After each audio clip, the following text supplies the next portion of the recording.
বৌমাকে ভালো মন্দ খাওয়াতে ভুলো না যেন। কি ব্যাপার, কি হয়েছে আমাকে খুলে বলো দেখি।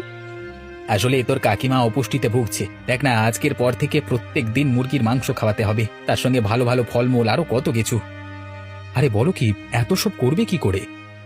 জানি না, তবে আমাকে কি করতে হবে, না হলে তোর কাকিমা ভালো থাকবে না, বুঝলি? তা কিছু দরকার ছিল নাকি আমার সাথে হঠাৎ আমার কাছে এলি? আমি আসলে আজ থেকে একটা মুরগির ব্যবসা খুলেছি, সেই কারণেই গ্রামের লোকেদিকে বলে বেড়াচ্ছি যে যাদের মুরগির মাংস খাওয়ার দরকার হবে তারা যেন আমার সঙ্গে যোগাযোগ করে।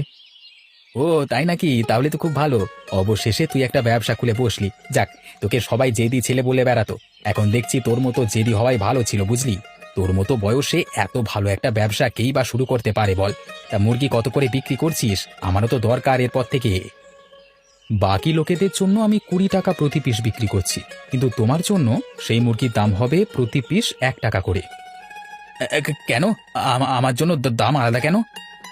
আসলে কাকা, আমি এই ব্যবসাতে নাম্বার আগে প্রতিজ্ঞা করেছি যে আমি সাধ্যমতো চেষ্টা করব যাতে সকলে এই মুরগির মাংস খেতে পারে। আর এখন থেকে তো তোমাকে প্রত্যেক দিন মুরগি কিনতেই হবে কাকিমার জন্য। এত খরচ করা তো তোমার পক্ষে সম্ভব নয়, তাই তোমার জন্য মুরগির দাম 1 টাকা।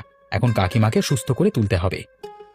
সত্যি মুন্না, তোকে দেখে শিখলাম ব্যবসাতে শুধু টাকা টাকা করলেই হয় না, এক বিরাট বড় মনুষ্যত্ব থাকতে হয়, ঠিক তোর মতো।